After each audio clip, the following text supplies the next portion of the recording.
Hello friends, आपका ज़ेरे solve paper में स्वागत करते हैं।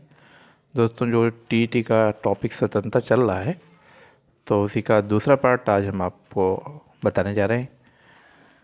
जैसा कि आप सब लोग स्क्रीन पे देख रहे हैं, व्यक्ति की स्वतंत्रता और राज्य सत्ता में संबंध, यानी कि जो स्वतंत्रता है और अन्य जो विचारधाराएं हैं उसमें क्या संबंध है ना, और राज्य सत्ता में इसका क्या संबंध है, यहाँ पर आपको बताया जाएगा। तो सभी विचारधाराओं के परिप्रेक्ष्य में बताया जाएगा कि अलग अलग विचारधारा के लोग स्वतंत्रता के बारे में क्या विचार रखते हैं, स्वतंत्रता के परिप्रेक्ष्य में वे अपनी बातों को किस तरीके से रखे हैं, तो हम लोग इसमें देखेंगे। और जो स्टूडेंट नए हैं वो हमारे चैनल को सब्सक्राइब करें। अगर वीडियो पसंद आता है तो लाइक और शेयर भी करें।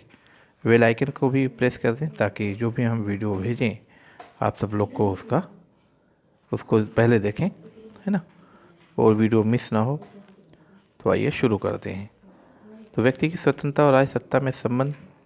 पहला क्वेश्चन है, क्या व्यक्ति की स्वतंत्रता तथा राज्य की सत्ता एक दूसरे के पूरक या एक दूसरे के विरोधी है? यानी कि जो स्वतंत्रता है उसमें राज्य की जो सत्ता है, क्या उस दोनों एक दूसरे को एक्सेप्ट करते हैं कि एक दूसरे का विरोध करते हैं?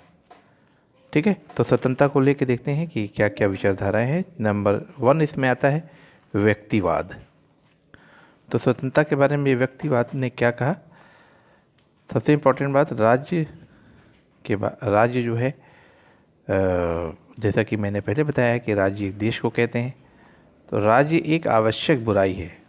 ये कथन किसका है? व्यक्तिवाद का है। तो व्यक्तिवाद ये कहता है कि राज्य एक आवश्यक बुराई है, यानी राज्य एक आवश्यक भी है और बुराई भी है। इसमें दो वर्ड इम्पोर्टेंट है, आवश्यक और बुराई।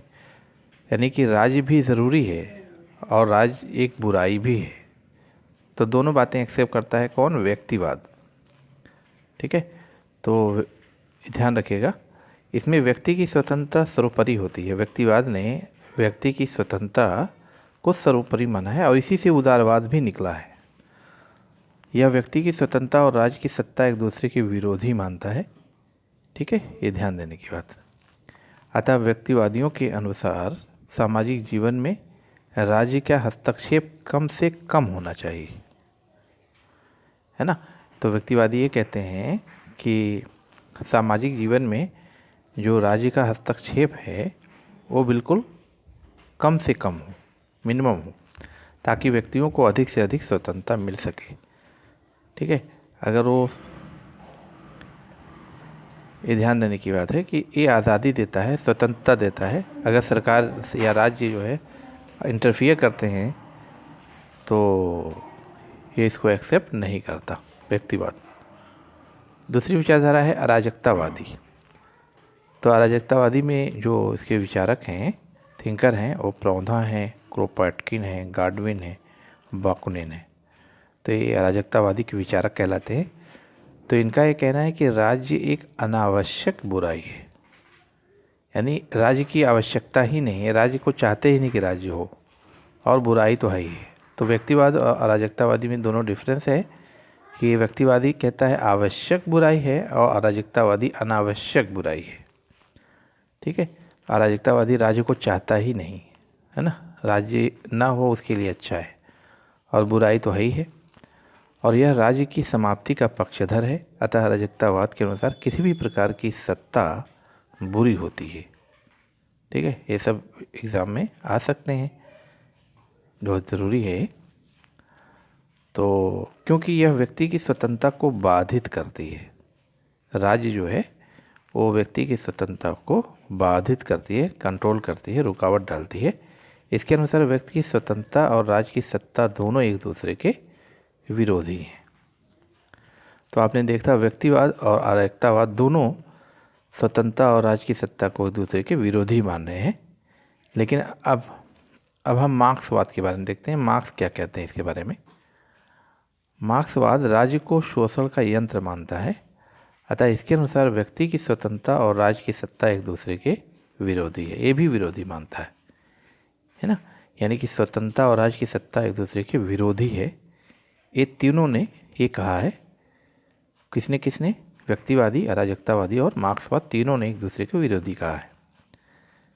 और नेक्स्ट जो है, अब आप देखेंगे एक दूसरे के पूरक माने हैं, यानी एक दूसरे के लिए आवश्यक बताए हैं।